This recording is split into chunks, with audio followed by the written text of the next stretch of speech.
Ibu, saudara-saudari yang terkasih dalam Tuhan, semua selum. Sekali lagi selum. Saudara-saudari dari Perkantas selum. Aman jalannya? Aman. Ya, tarik napas baru bilang aman. Ya, Bapak Ibu, saudara-saudari, firman Tuhan hari ini kita dituntun dengan tema Tuhan menyediakan jalan. Dalam hidup manusia, ada jalan yang menyenangkan, tetapi ada pula jalan yang tidak menyenangkan. Jalan yang menyenangkan itu pasti menjanjikan, pasti aman, pasti bebas dari hambatan. Saudara-saudari dari Perkantas tadi bebas dari hambatan? Ya, pikir-pikirlah. Kalau orang jalan ikut jalan hotmik, pasti mulus. Ya, ikut dia pun gaya, mau gaya apa saja aman, terkendali. Karena jalannya hotmik rata yang enak. Ya, artinya membuat dia dalam suasana yang asik begitu. Tetapi dalam kehidupan juga kita diperhadapkan dengan jalan yang tidak menyenangkan juga. Apakah saudara-saudari, orang tua, anak muda, dalam menjalani cinta, apakah semua jalan penuh yang artinya semua menyenangkan atau ada yang tidak menyenangkan juga? Kalau jalan yang menyenangkan, yang tidak menyenangkan, pasti kita temui ada tantangan, ada hambatan.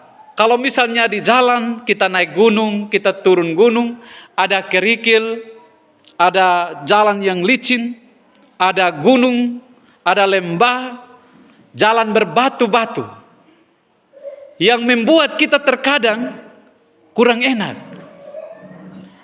Tetapi dalam setiap perjalanan hidup itu, mau menyenangkan dan tidak menyenangkan, tergantung kita menikmatinya. Kalau ada yang berjalan dalam jalan yang sulit, tapi kalau dia dapat dan mampu menikmati setiap proses itu, pasti dia akan menikmati dengan baik. Kita ingat tentang kisah kehidupan, perjalanan kehidupan bangsa Israel ketika ada di Mesir. Ketika mereka berada di Mesir, itu di dalam situasi yang kelam. Situasi hidup yang sulit. Bahkan mereka mengalami kehilangan harapan kepada Tuhan. Karena hidup mereka, jalan hidup mereka selalu dipertemukan dengan suasana yang sulit. Yang membuat mereka itu sangat susah untuk menjalani kehidupan mereka ketika mereka ada di Mesir. Di Mesir itu adalah sebuah tempat perbudakan bagi bangsa Israel. Bayangkan kurang lebih 400 tahun mereka hidup bersama dengan Firaun ada di sana. Mereka mengalami sebuah gejolak, mengalami sebuah tekanan hidup. Tentu ada yang berputus asa. Ada yang bertanya, di manakah Tuhan? Apakah Tuhan meninggalkan kita? Apakah Tuhan jauh ketika kita ada di dalam situasi yang sulit? Ketika kita ada dalam situasi yang sulit seperti bangsa Israel, pada saat mereka ada di dalam perbudakan di Mesir, wajar. Bertahun-tahun kita tidak merasakan yang namanya hidup yang menyenangkan. Hidup yang ditekan berbeda dengan hidup yang bebas. Kalau orang yang bebas, Bapak Mama, dia akan mampu mengekspresikan kehidupannya dalam dunia nyata. Tetapi orang yang hidup di bawah tekanan, dia akan sulit mengekspresikan semua kehidupan di dalam dunia. Tetapi tidak selamanya perjalanan kehidupan itu suram.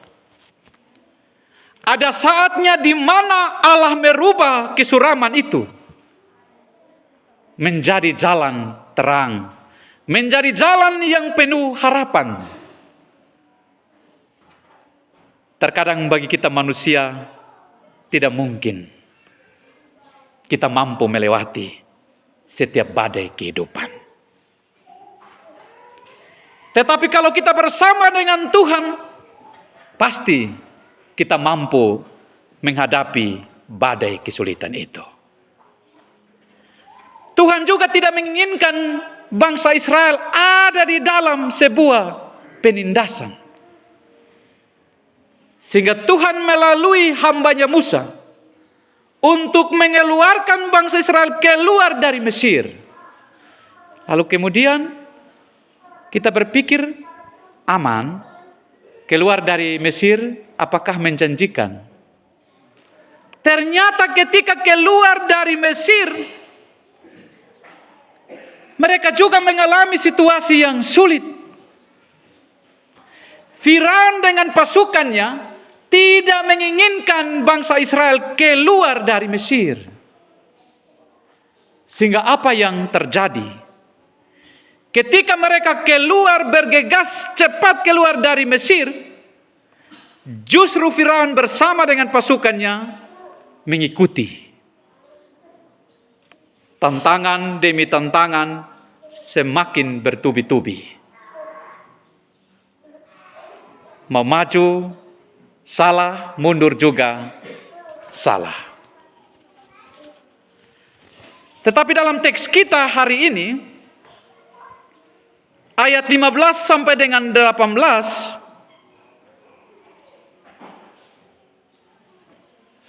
di sini berbicara tentang harus maju.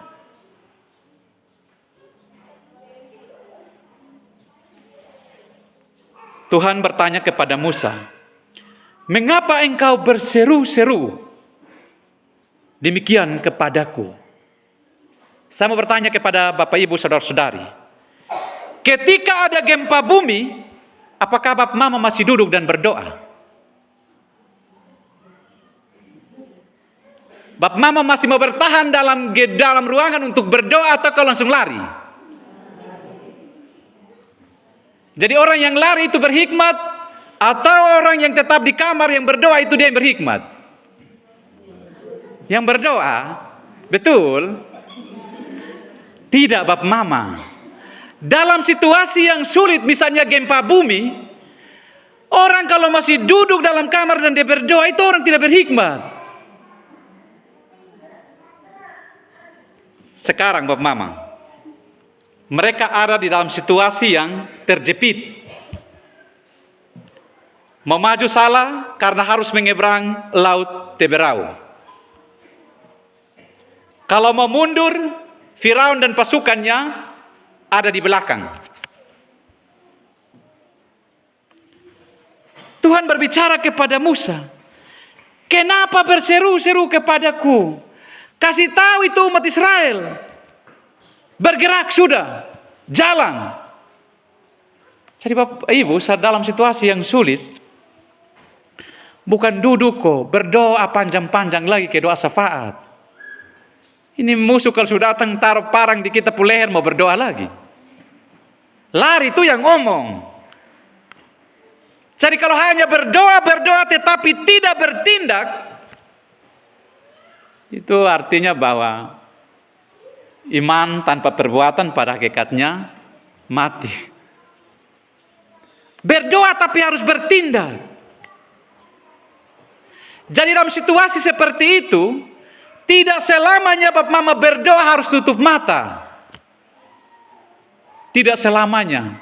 Kita bisa lari baru kita berdoa, "Tuhan tolong." Tidak mungkin ikut jalan Bapak Mama menyeberang jalan, berdoa tutup mata, "Tuhan tolong kami mau menyeberang jalan." Mau tabrak mati. Tidak mungkin. Ada saatnya di mana kita berdoa kita harus tutup mata, tetapi ada saat di situasi yang sulit, tidak perlu kita harus berdoa tutup mata.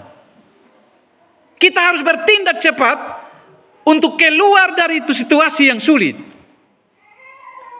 Jadi Tuhan berfirman kepada Musa, kasih tahu itu bangsa Israel, jangan hanya berseru tapi tidak maju, tidak bertindak, harus bergerak.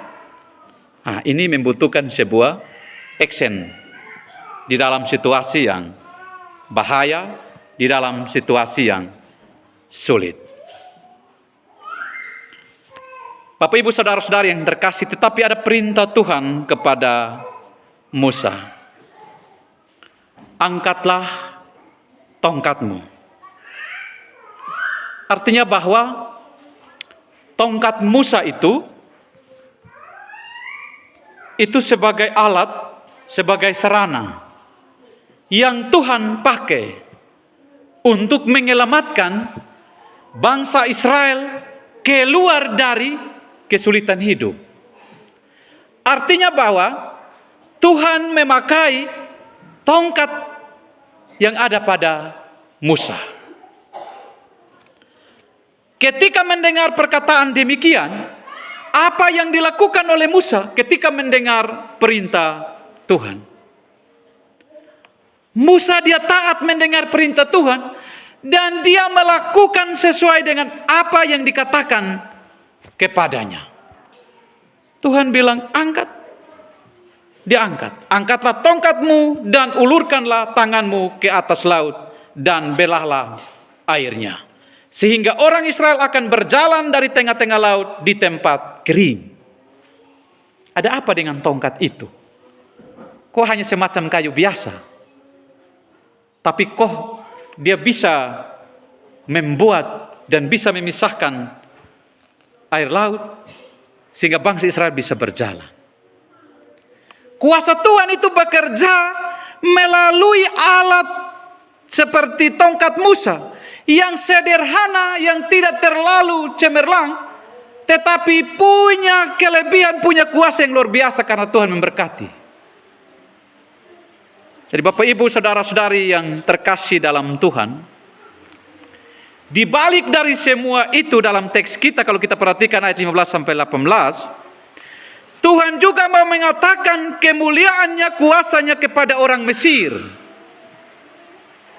Supaya orang Mesir juga tahu bahwa bangsa Israel tidak berjalan sendiri. Tetapi ada Tuhan yang bersama-sama dengan mereka di dalam perjalanan.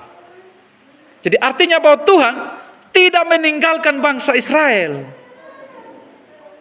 Jadi ketika Bapak, Ibu, saudara-saudari hidup dalam kesulitan, jangan katakan bahwa Tuhan telah tinggalkanmu. Tidak. Sama sekali Tuhan tidak tinggalkanmu.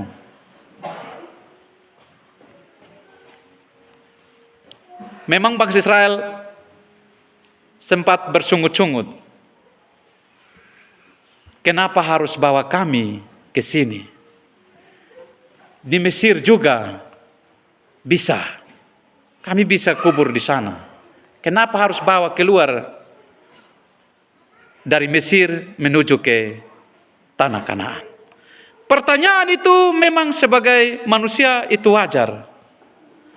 Karena artinya mereka berpikir bahwa ketika keluar dari Mesir itu pasti aman. Yang mereka pikirkan ternyata tidak demikian. Bapak, Ibu, saudara-saudari yang terkasih dalam Tuhan,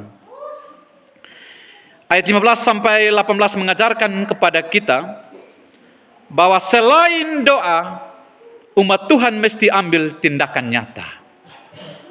Harus cepat bergerak.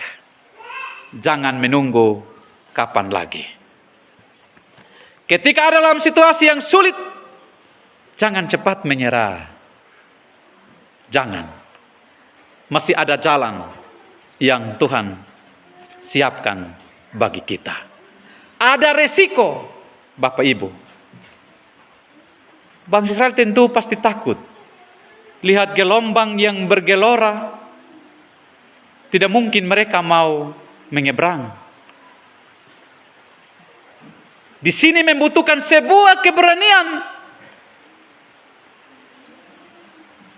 Tetapi kalau kita mengambil keputusan yang tepat di dalam situasi yang sulit, kita akan selamat.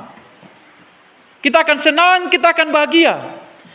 Tetapi kalau kita salah mengambil keputusan di situasi yang sulit, itu akan berbahaya dan sangat membahayakan kehidupan kita.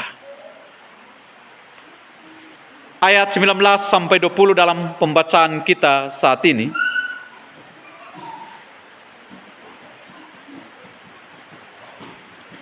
Kalau kita perhatikan, ada perlindungan Tuhan. Kalau kita membaca di bacaan kita sebelumnya di pasal 13 ayat 21, Tuhan berjalan di depan.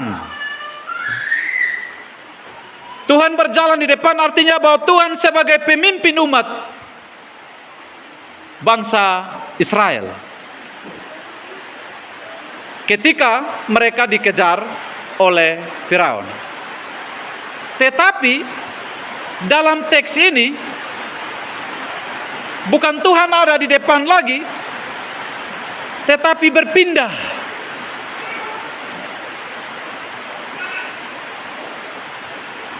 Ada berpindah posisi, bukan di depan tetapi di belakang. Artinya bahwa bangsa Israel harus terus berjalan. Tuhan ada di depan, Tuhan juga ada di belakang, Tuhan juga ada di samping kiri kanan. Artinya bahwa perlindungan Tuhan itu pasti. Ini sebuah janji penyertaan Tuhan bagi bangsa Israel pada saat mereka ada dalam situasi yang sulit. Tuhan mengingatkan bangsa Israel supaya apa? Fokus yang ada di depan. Jangan fokus dengan masalah yang ada di belakang. Kalau mereka fokus melihat atau menoleh kembali ke belakang, ada masalah yang cukup berat, yaitu Firaun dan pasukan, dan pasti mereka akan terganggu. Mau terus maju atau tidak? Maka Tuhan bilang fokus ke depan, karena saya ada di belakang, yang siap menolongmu. Jangan takut. Artinya bahwa Tuhan ada di belakang menggambarkan kepada kita bahwa Tuhan akan urus. Tuhan yang akan atur kehidupan kita. Tuhan bilang jalan, kita jalan. Jadi jangan panik ketika kita ada dalam situasi yang sulit. Seringkali Bapak Ibu Saudara-saudari, yang paling berbahaya dalam hidup manusia adalah apa yang mengejar kita dari belakang. Terkadang masa lalu, kalau kita memberi celah atau memberi peluang, itu sangat berbahaya. Kalau dalam cinta ada yang bilang, dulu saya punya mantan itu kayaknya lebih bagus. Makanya walaupun saya tidak simpan nomornya, tetapi saya ingat nomornya. Tidak simpan, tapi dia ingat nomornya.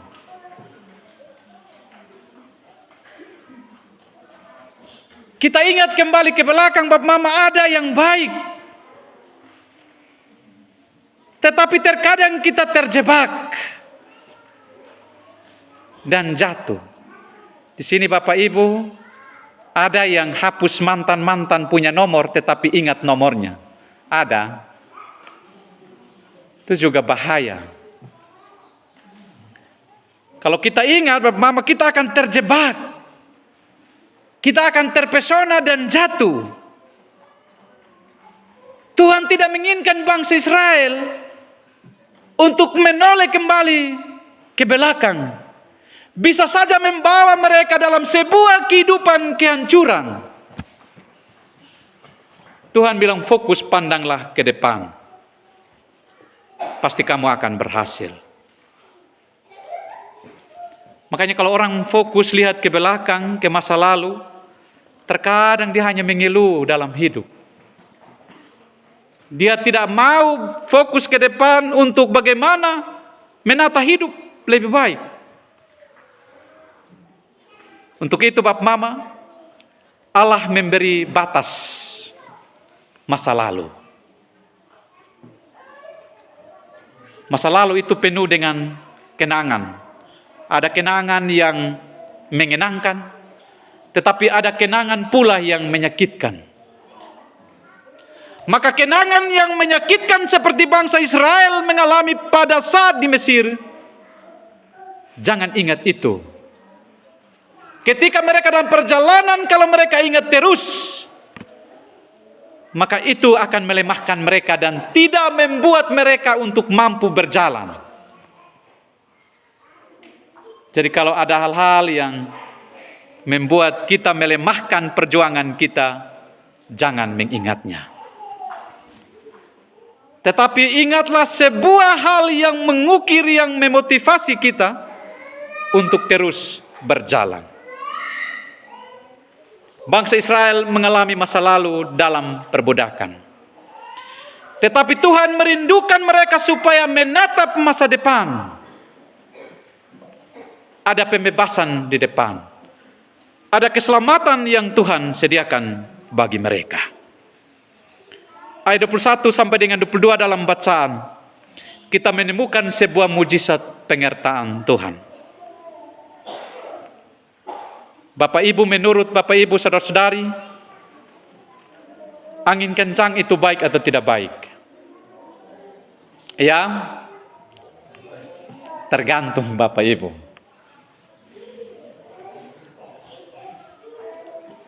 Angin badai itu tidak selamanya jahat. Angin badai itu tidak selamanya buruk. Tidak selamanya. Tuhan bisa memakai alam ciptaannya untuk menyelamatkan kita. Teks kita menggambarkan bahwa angin timur yang kencang, yang mampu membela laut Teberau. Nah, ini angin badai yang bukan merusak, tetapi angin badai yang hadir untuk menolong. Jadi Tuhan itu bisa menggunakan alam ciptaan ini untuk bisa menolong kita keluar dari situasi yang sulit. Kalau kita naik perahu, kita lihat gelombang saja, kita sudah takut. Apalagi angin, tambah angin lagi, pasti dalam mulut ini hanya Tuhan tolong, Tuhan tolong, Tuhan tolong. Karena kita mau selamat ini. Tapi coba di darat, susah. Yang Tuhan tolong kayaknya agak sulit. Ya. Berarti kita membutuhkan Tuhan dalam situasi yang sulit. Tetapi dalam keadaan yang baik, keadaan yang nyaman, kita mencoba untuk lupa Tuhan. Jadi mari kita belajar untuk bersahabat dengan laut. Bersahabat dengan laut.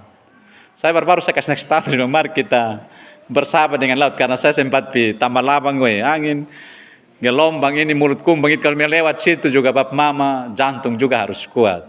Apalagi musim seperti ini. Tapi saya buat status, marilah kita bersahabat dengan laut.